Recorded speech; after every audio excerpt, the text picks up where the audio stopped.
복된 주일 아침 주일 예배에 나오신 여러분 한 분 한 분을 주님의 이름으로 축복합니다. 우리 옆에 계신 분 그리고 앞뒤로 함께 같이 축복하며 인사했으면 좋겠습니다. 잘 오셨습니다. 축복합니다. 그렇게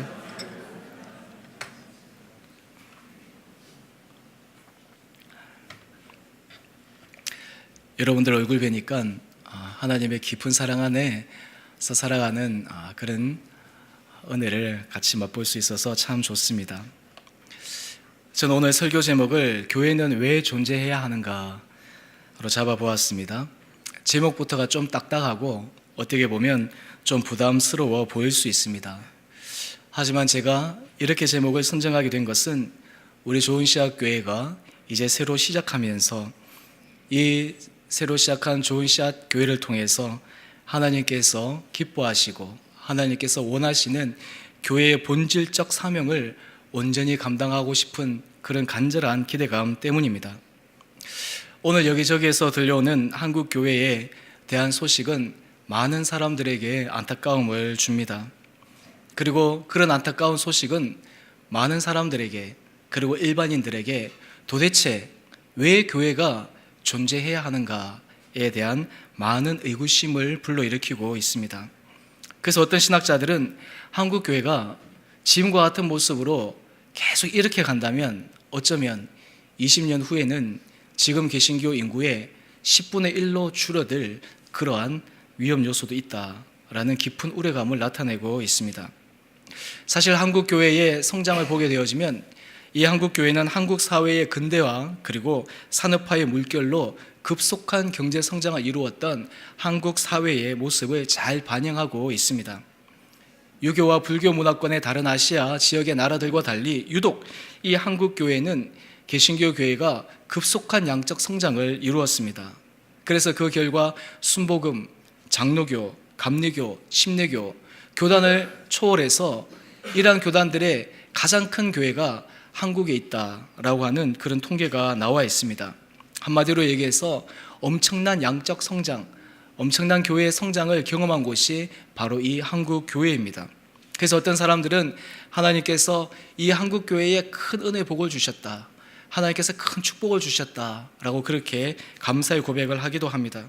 하지만 안타까운 것은 일반인들을 대상으로 기독교에 대한 신뢰도를 조사해 보면 참으로 안타깝게도 많은 종교 가운데 이 기독교의 신뢰도가 가장 최저에 있는 것을 발견합니다. 왜 그러합니까? 물론 이러한 이유는 매스컴을 통해서 우리 교회의 안타깝고 부족한 모습들이 언론에 노출되면서 사람들에게 실망과 좌절을 준 그러한 것도 있지만 또한 동시에 우리 교회의 내부의 모습을 가만히 들여다보아도 일반 교인들조차도 한국 교회에 대해서 많은 우려와 깊은 염려를 가지는 것을 발견합니다. 왜 한국 교회가 지금 이렇게 되어졌는가? 왜 한국 교회가 이런 안타까운 모습에 직면해져 있는가? 이러한 상황에서 예수 그리스도께서 친히 세우신 교회, 특별히 한국 교회, 우리 좋은 씨앗 교회를 통해서 하나님께서 기뻐 받으시는 교회, 하나님 앞에 영광을 올려드릴 수 있는 교회, 사람들에게 소망과 기대감을 줄 수 있는 그 교회, 이 교회가 되기 위해서 우리는 다시 어떤 신앙의 정신으로 돌아가야 하는가에 대해서 살펴볼 필요가 있습니다.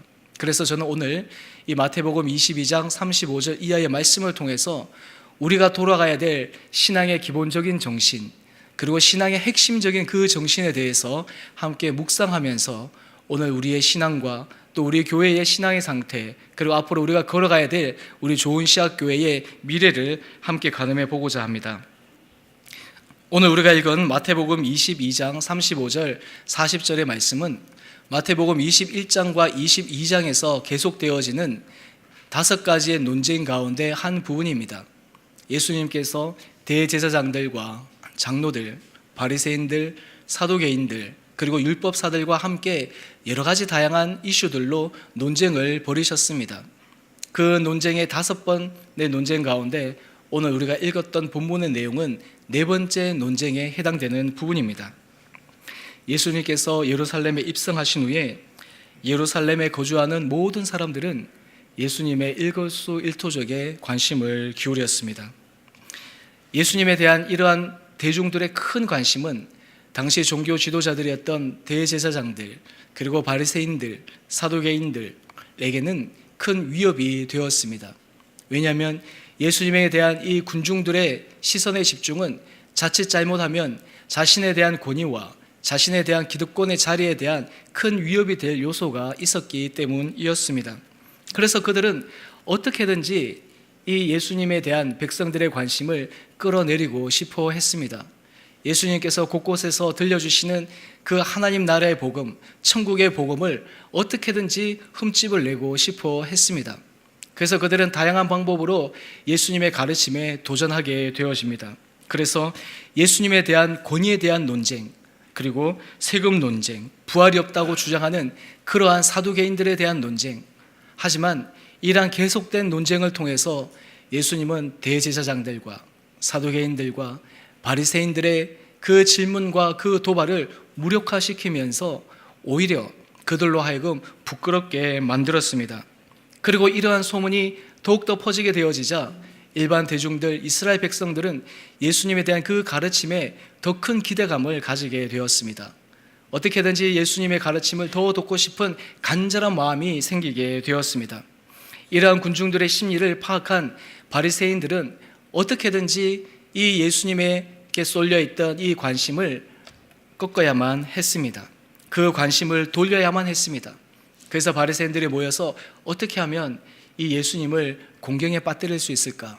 어떻게 하면 예수님에게 당황스러운 질문을 던져서 예수님이 그 질문에 제대로 답하지 못함으로써 예수님에 대한 백성들의 시선을 자기들에게로 다시 돌려올 수 있을까를 궁리하게 되었습니다. 그리고는 마침내 한 질문을 찾았습니다. 그 질문은 율법 중에 가장 큰 율법이 무엇이냐라는 질문이었습니다. 사실 유대인들은 모세 오경을 기초로 해서 율법을 만들었는데 무려 그 율법의 가지수가 613가지를 가지고 있습니다. 그런 이런 많은 613가지의 율법 가운데서 그 중에서도 가장 기초가 되며 가장 토대가 되며 가장 중심이 되는 율법은 무엇인가에 대한 논쟁이 오랜 동안 바리새인들 그리고 종교 지도자들 사이에 있었습니다. 당시에도 이러한 논쟁이 있었고 그리고 이러한 논쟁의 가장 중심에 섰던 두 산맥이 있었는데 힐렐은 이 모든 율법의 핵심은 내가 싫은 것을 다른 사람에게 하지 말라. 다른 말로 하면 내가 대접받고자 하는 대로 남에게 대접하라 라는 이 황금률이 모든 율법의 핵심이요 모든 율법의 중심이라고 사람들에게 제안을 했습니다.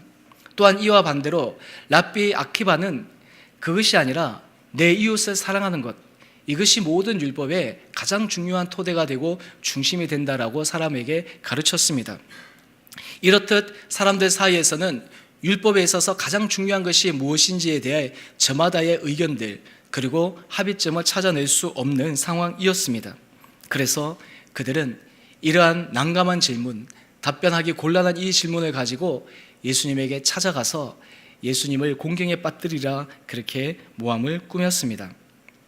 드디어 백성들에게 둘러싸여 있던 예수님에게 한 율법사가 다가갑니다. 그리고는 단호한 음성으로 예수님에게 질문합니다.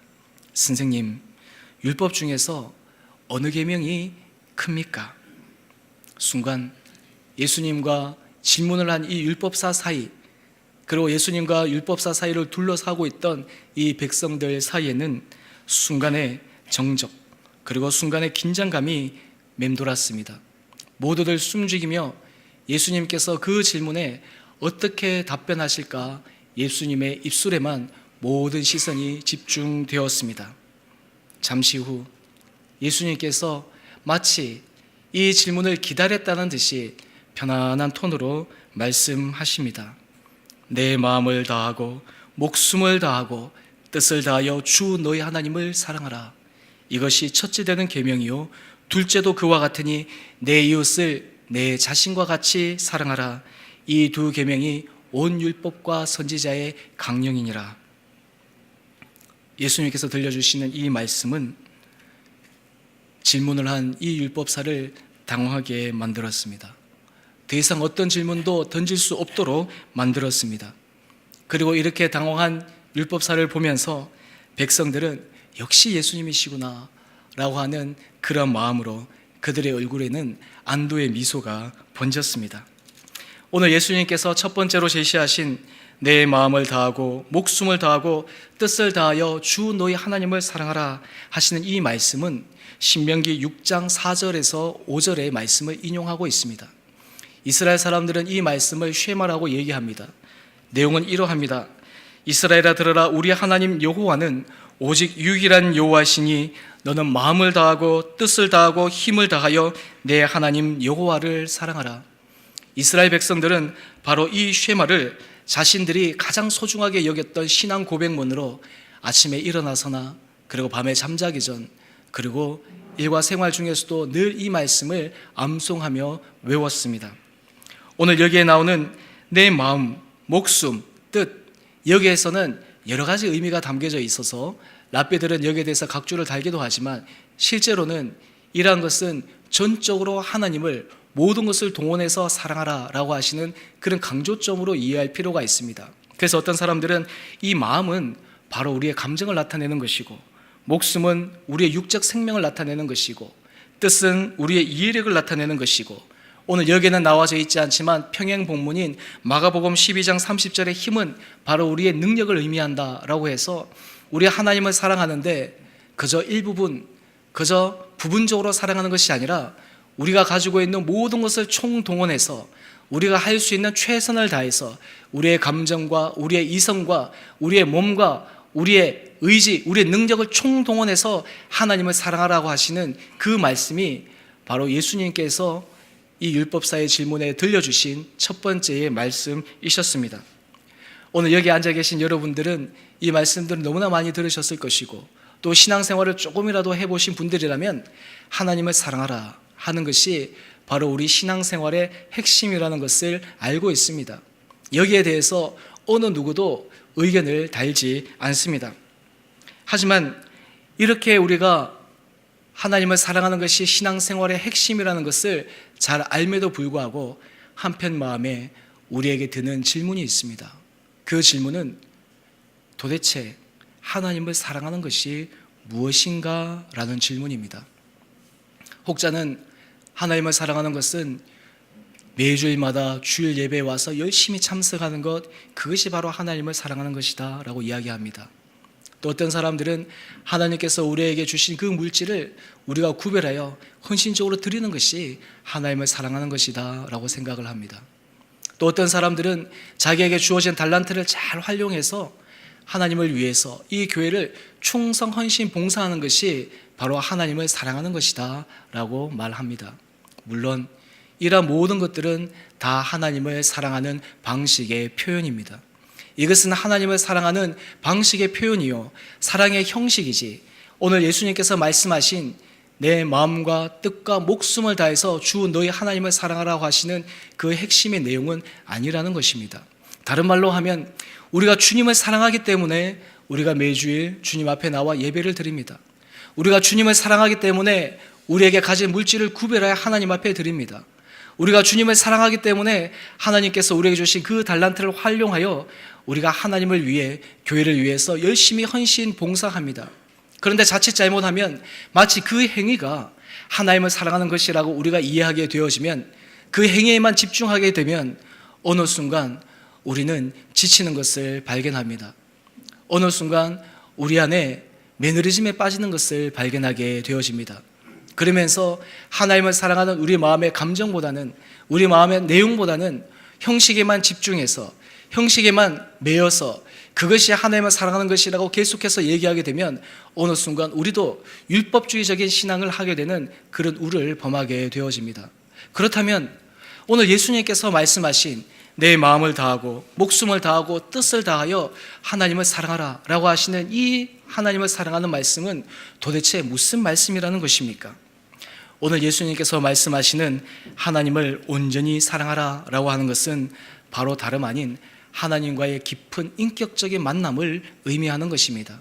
하나님과의 깊은 인격적 교제를 의미하는 것입니다.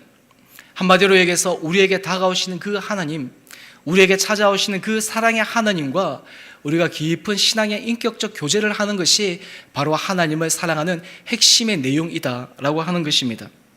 하지만 우리가 여기서 주의해야 될 점이 있습니다. 우리가 자칫 잘못하면 우리가 먼저 하나님을 사랑해야 되는구나, 우리가 먼저 하나님 앞에 전심으로 나가야 되는구나, 그래야지 하나님과 우리 사이에 이 인격적인 교제와 인격적인 만남이 이루어지는구나 라고 생각할 수 있습니다. 하지만 성경은 우리들에게 그 반대의 길을 제시하고 있습니다. 그래서 요한 1서 4장 10절에 사도 요한은 우리에게 이렇게 말씀합니다. 우리가 하나님을 사랑한 것이 아니요 하나님이 우리를 사랑하사 우리의 죄를 속하기 위하여 화목제물로 그 아들을 보내셨음이라. 하나님께서 우리에게 너희가 하나님을 사랑하라 라고 말씀하실 때 그 사랑이 우리에게서 먼저 시작된 것이 아니라 이 사랑은 하나님에게서부터 먼저 시작되어졌습니다. 그리고 이 사랑의 정점은 바로 예수 그리스도 하나님의 독생자 아들이신 그분을 이 땅에 보내셔서 우리 대신 십자가에 달려 죽으시고 부활하심으로 말미암아 우리에게 새로운 생명의 통로를 여시는 그 크신 하나님의 사랑으로 말미암아 하나님과의 사랑의 만남이 시작되었습니다. 우리가 하나님을 사랑한다, 하나님과의 인격적인 교제를 한다라고 하는 것은 바로 우리에게 찾아오신 이 예수 그리스도의 그 은혜에 우리가 다시 한번 감격하며 그 주님을 다시 한번 우리 마음속에 되새기는 것을 의미합니다. 오늘 여기 앉아 계신 여러분들은 아마 어느 순간 여러분들을 위해서 십자가에 달려 돌아가신 그 예수 그리스도의 십자가 앞에 눈물을 흘리며 우리 죄를 참회하며 통회하며 주님이 저의 주인이 되어 주십시오, 예수님께서 제 삶의 구주가 되어 주십시오 라는 그런 간절한 기도와 함께 주님을 우리 삶의 구주로 모셨습니다. 그리고 그때의 그 감격과 그 뜨거운 사랑, 그리고 그때 우리에게 일어났던 그 하나님에 대한 이루 말할 수 없는 그 사랑을 우리는 기억합니다. 하지만 어느 순간 우리가 종교 생활, 그냥 외적인 형식으로만 우리에게 치우치다 보면 하나님께서 우리에게 다가오셔서 우리에게 말씀하시는 그 인격적인 만남보다는 외적인 그 요소에만 우리의 시선이 가려져서 하나님과의 깊은 인격적인 만남보다는 외적인 형식에 치우쳐진 우리를 발견하기도 합니다. 신앙생활의 핵심은 바로 하나님을 사랑하는 것인데 이 하나님을 사랑하는 것은 바로 하나님과의 깊은 인격적인 교제, 인격적인 만남을 의미합니다. 좀 더 구체적으로 얘기하면 바로 십자가에 돌아가신 그 예수 그리스도의 그 사랑에 우리가 감격하여 그 앞에 우리가 통해 자복하며 굴복하며 나가는 그 교제를 바로 하나님을 사랑하는 그 방식이라고 얘기할 수 있습니다. 그런 의미에서 우리 신앙의 핵심은 바로 하나님을 사랑하는 것이 모든 신앙의 핵심이 되어야 할 것입니다. 우리가 왜 예배를 드립니까? 그것은 바로 우리에게 다가오신 그 크신 하나님의 사랑으로 말미암아 우리가 하나님을 향한 사랑의 고백입니다. 우리가 왜 헌신합니까? 그것은 우리를 위해서 십자가에 달려 돌아가신 대속적 예수 그리스도의 그 크신 은혜 사랑에 감격하여 우리가 우리의 가진 것을 하나님에 대한 사랑의 마음으로 헌신하는 것입니다. 한마디로 얘기해서 하나님을 사랑한다라고 하는 것은 우리를 향해서 다가오시는 그 크신 하나님의 사랑에 반응하여 우리도 또한 감격으로 우리의 목숨을 다하여 뜻을 다하여 힘을 다하여 주 하나님을 사랑하는 것, 이것이 바로 우리 신앙생활에 있어서 가장 핵심적인 부분입니다. 이어서 예수님은 말씀하십니다. 둘째로 내 이웃을 내 자신같이 사랑하라. 이 말씀은 레위기서 19장 18절의 말씀을 인용한 것입니다. 이웃 사랑이 율법에 있어서 가장 중요한 가르침이다 라고 하는 것은 오늘 우리 한국 교인들에게 있어서 특별히 깨달아야 될 말씀입니다. 어떤 사람들은 이 이웃 사랑은 신앙생활에 있어서 하나의 액세서리인 것처럼 하면 좋지만 하지 않아도 되는 그러한 요소로 생각하는 사람들이 있습니다. 하지만 오늘 주님께서 말씀하신 것은 내 이웃을 내 자신같이 사랑하라. 이것은 바로 우리들이 지켜야 될, 우리들이 반드시 실천해야 할 하나님께서 우리에게 가르쳐 주신 율법의 계명입니다. 오늘 한국교회가 많은 사람들에게 실망과 좌절을 주는 것은 바로 이웃 사랑 실천에 있어서의 부족함 때문입니다. 이웃 사랑 실천에 있어서의 우리의 연약함 때문입니다. 사랑에는 두 가지 사랑이 있습니다. 첫 번째 사랑은 적극적 사랑입니다. 이 적극적 사랑은 다른 사람들에게 우리의 사랑을 구체적이고 분명하게 표현하는 것입니다. 예를 들어서 우리가 말로 다른 사람들을 사랑한다라고 표현하는 것입니다. 또 말로 표현하는 것이 부족해서 우리가 선물을 한다든지, 아니면 우리가 가진 물질을 나누어 준다든지, 또한 그것도 우리가 부족해서 우리가 가진 시간과 우리 에너지를 나누어 주는 것, 이것이 바로 적극적인 사랑의 표현입니다. 바로 우리가 이웃을 사랑한다라고 하는 것은 바로 이런 적극적인 사랑을 표현하는 것을 말합니다.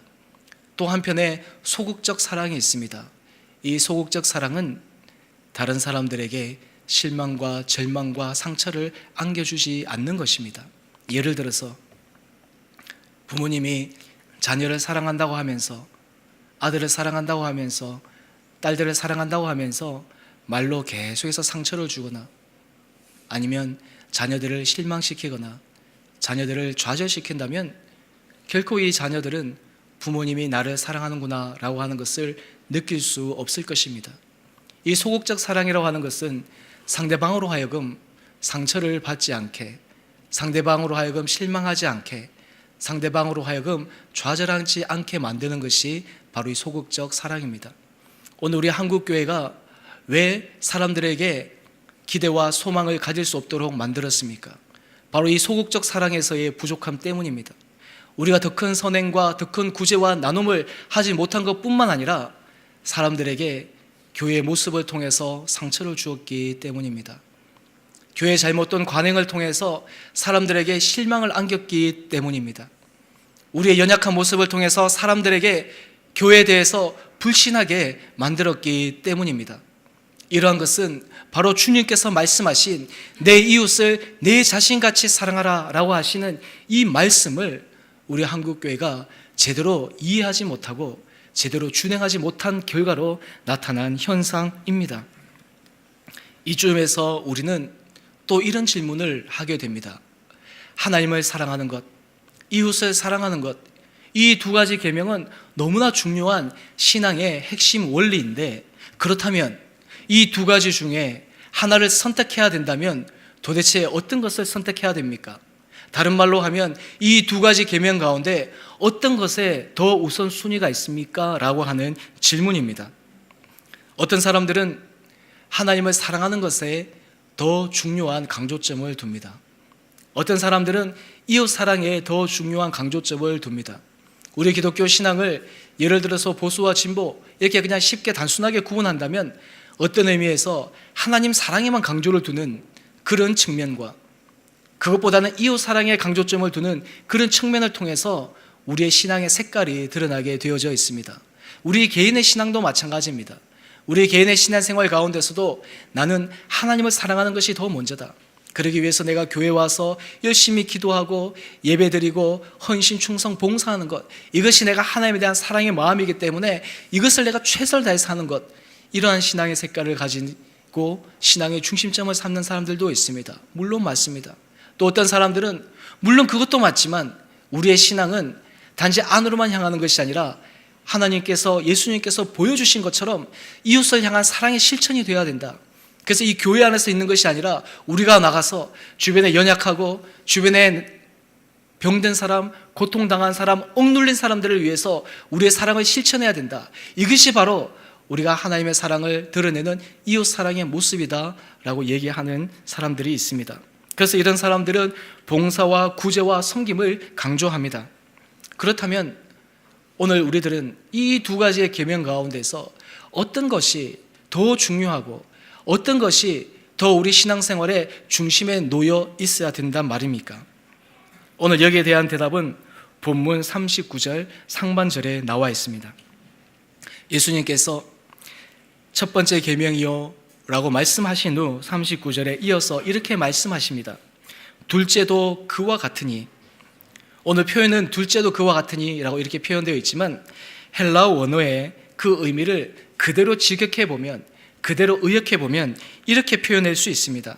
이 둘째도 첫째의 계명과 같으니, 다른 말로 하면 첫 번째 계명 하나님을 사랑하는 것, 두 번째 계명 이웃을 사랑하는 것, 여기에는 우선순위가 있는 것 같지만 실제로는 여기에는 우선순위가 있는 것이 아니라 이 첫 번째, 두 번째 계명이 동일선상에서 중요한 계명이다라고 하는 것입니다. 마치 우리가 십자가를 볼 때 수식적 기둥, 우리가 하나님을 사랑하는 이 수식적 기둥과 이웃 사랑의 이 수평적 기둥, 이 두 가지가 함께 있을 때 십자가가 형성되는 것처럼 우리 신앙생활의 핵심이 하나님 사랑에만 치우쳐서도, 이웃 사랑에만 치우쳐서도 그 안에 진정한 신앙의 원리를 우리가 발견할 수 없다는 것을 오늘 예수님께서는 말씀을 통해서 우리에게 알려주십니다. 기독교 신앙의 핵심은 바로 이 두 계명이 함께 조화를 이루는 데 있습니다. 어떤 사람들은 이 두 계명을 분리시키려고 합니다. 이 두 계명을 나누려고 합니다.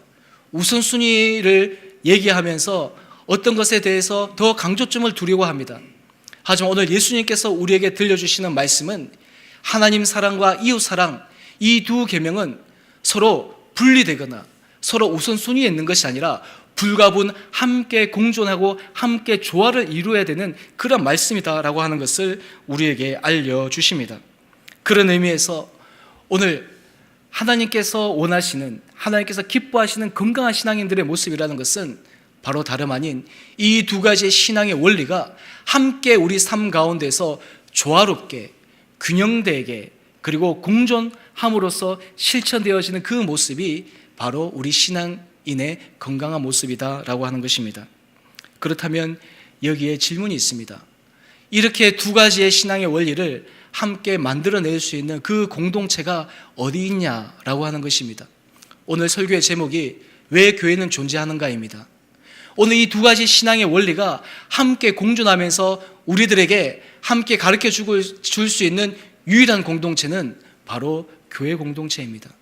교회 공동체를 통해서만 우리는 하나님의 사랑과 이웃 사랑을 함께 실천하며 그 삶의 원리를 배워나갈 수가 있습니다. 한마디로 얘기해서 이 교회의 핵심적인 원리는 하나님 사랑과 이웃 사랑에 있습니다. 다른 말로 하면 교회의 본질적 사명의 핵심 원리는 하나님 사랑과 이웃 사랑이다라고 하는 것을 우리들이 이해할 필요가 있습니다. 앞으로 우리가 말씀을 통해서, 제가 앞으로 주일 설교를 통해서 살펴보겠지만, 교회의 목적에는 여러 가지가 있습니다. 예배가 있습니다. 전도가 있습니다. 교제가 있습니다. 훈련이 있습니다. 사역이 있습니다. 왜 이것을 해야 되느냐? 이것에 대한 가장 이유는 바로 하나님을 사랑하는 것이요, 이웃을 사랑하기 위해서 교회가 존재하는 것입니다. 교회가 만약에 하나님을 사랑하는 것, 이웃을 사랑하는 것, 이 두 가지를 놓쳐버린다면 교회의 그 존재의 목적은 없는 것입니다. 만약에 이 두 가지의 기능을 제대로 수행하지 못한다면 왜 교회가 이 시대에 존재해야 되는가라는 사람들의 질문에 제대로 답변할 수 없는 것입니다. 저는 이 좋은시학교회 청빙 과정을 통해서 하나님께서 우리 좋은시학교회를 어떠한 교회로 세우시기를 원하시는가에 대해서 정말 진실하고도 정직하게 기도하며 고민하는 시간들이 있었습니다. 여러분들이 잘 아시는 것처럼 제가 이 담임 목사로 청빙되는 이 과정은 굉장히 짧은 시간에 이루어졌습니다. 3월 14일에 운영위 몇 분들과 만나서 교회에 대해서 서로 함께 얘기를 나누고 또 제 목회관을 비전을 나누고, 그리고 이어서 그 다음 주 금요일 날 제가 금요 기도회 때 설교를 하고, 이어서 그리고 그 다음 주 25일 공동의회 우리 성도님들의 결의를 통해서 제가 담임 목사로 청빙이 되었습니다. 일주일 반 만에 제가 담임 목사로 청빙되는 과정을 보면서 참으로 제가 두렵고 떨리는 마음으로, 하나님, 어떻게 이 좋은시학교에 제가 담임 목사로서 이 교회를 하나님께서 기뻐 받으시는 그 교회가 될 수 있도록 제가 할 수 있습니까? 그때 주님께서 제게 들려주시는 말씀은 우리 힘으로, 우리의 능으로, 우리의 여러 가지 탤런트로 이 교회를 세우고 이 교회를 만들어가는 것이 아니라 전적으로 하나님과의 깊은 인격적인 만남의 교제, 그리고 하나님과의 그 깊은 인격적인 만남의 교제를 통해서 우러나오는 자연스러운 사랑의 실천을 통해서 이 교회가 만들어질 수 있다라고 주님께서 말씀하셨습니다. 그러면서 오늘 저는 여러분과 함께 같이 말씀을 나누고 싶은 것은 요한 1서 4장 20절의 말씀입니다. 오늘 사도 요한은 우리들에게 이렇게 알려줍니다. 누구든지 하나님을 사랑하노라 하고 그 형제를 미워하면 이는 거짓말하는 자니 보는 바 그 형제를 사랑하지 아니하는 자는 보지 못하는 바 하나님을 사랑할 수 없느니라. 하나님께서 이 좋은 씨앗교회가 하나님이 기뻐 받으시는 교회가 되기 위해서는 이 안에 형제 간의 깊은 사랑의 교제가 있어야 될 것입니다. 이 안에 서로의 상처가 싸매어지고 서로의 아픔이 나의 아픔으로 감싸 안고, 그리고 다른 사람의 인생의 문제가 그 사람의 인생의 문제가 아닌 나의 인생의 문제로 함께 기도하고 함께 끌어안고 함께 사랑할 수 있는 그런 공동체, 또한 동시에 그러한 사랑의 실천은 바로 우리 자신의 힘과 능력과 의지로 되는 것이 아니라 전적으로 우리 한 사람 한 사람을 예수 그리스도의 보혈의 십자가의 피로 말미암아 구속하여 주신 그 하나님의 크신 사랑에 기인한 것임을 우리가 고백하며 이러한 실천을 할 수 있을 때 하나님께서 우리 좋은 씨앗교회를 하나님께서 기뻐 받으시는 건강하고 행복한 교회로 만드시리라 저는 확신합니다. 저는 우리 좋은 씨앗교회 성도님 한 분 한 분들이 정말 가장 소중한 이 두 계명의 실천을 통해서 우리 공동체가 이 시대에 성숙한 공동체로 거듭나기를 간절히 소망합니다. 예배를 통해서 여러분 한 분 한 분들이 하나님 앞에 하나님 앞에 깊은 사랑을 경험하고 그 사랑을 감격하여 온 성도들과 함께 그 사랑의 은혜를 나눌 수 있는 은혜의 공동체가 되기를 간절히 소망합니다.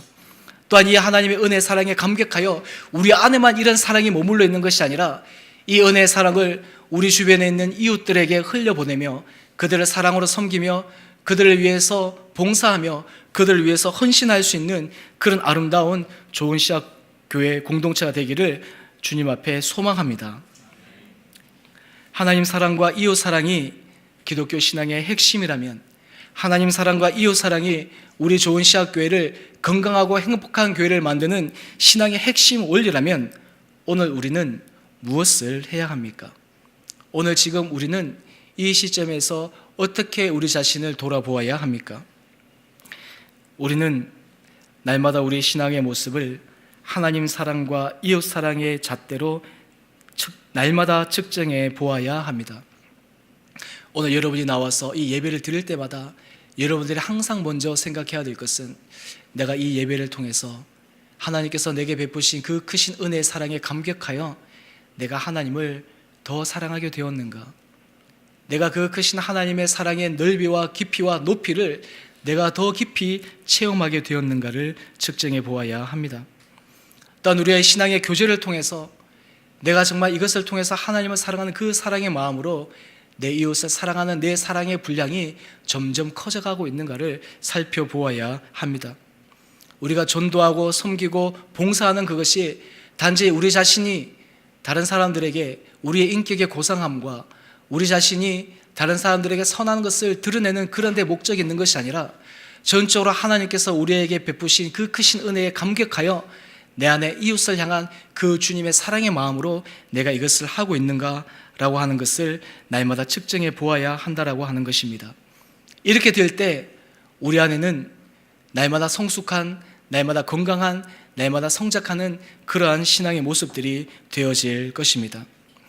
오늘 우리 한 사람 한 사람은 하나님께서 우리에게 들려주시는 하나님 사랑과 이 이웃 사랑이라는 주님께서 말씀하시는 이 큰 계명이 서로 불가분의 관계, 서로 떨어질 수 없다라는 그 관계임을 우리가 깊이 명심하면서 우리 안에 하나님 오늘 이 하루의 삶이, 오늘 우리의 매 순간 매 순간의 삶이 내가 날마다 걸어가는 삶의 자국자국마다 내가 하나님을 사랑하고 이웃을 사랑에 실천할 수 있는 그런 하나님이 기뻐 받으시는 건강한 신앙인, 성숙한 신앙인, 그리고 성장하는 신앙이 될 수 있도록 하나님 앞에 간구하며 한 걸음 한 걸음 나가야 할 것입니다. 이러한 실천을 통해서 저는 우리 좋은 씨앗교회 성도님 한 분 한 분이 하나님 사랑과 이웃 사랑을 날마다 조화롭게 실천해 나가는 성숙한 신앙이 될 것을 믿습니다.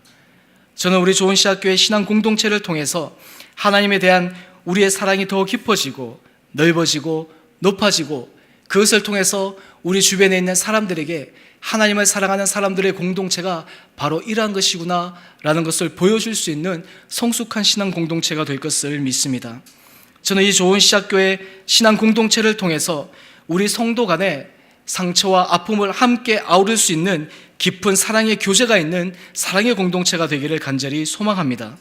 저는 이 좋은 시작교회 신앙 공동체를 통해서 우리가 하나님의 사랑에 감격하여 우리의 이웃을 사랑으로, 감사함으로, 헌신적으로 섬길 수 있는 은혜의 공동체가 되기를 간절히 소망합니다.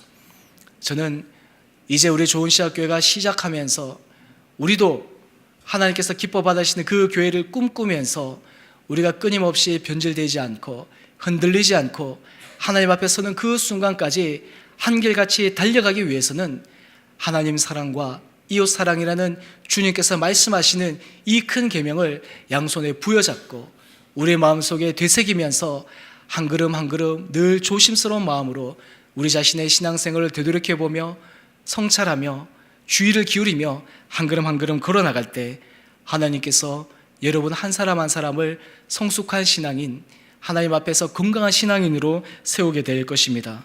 하나님께서 우리 좋은 시작교회를 하나님 기뻐 받으시는 거룩한 아름다운 신앙의 공동체로 세워주실 것을 믿습니다.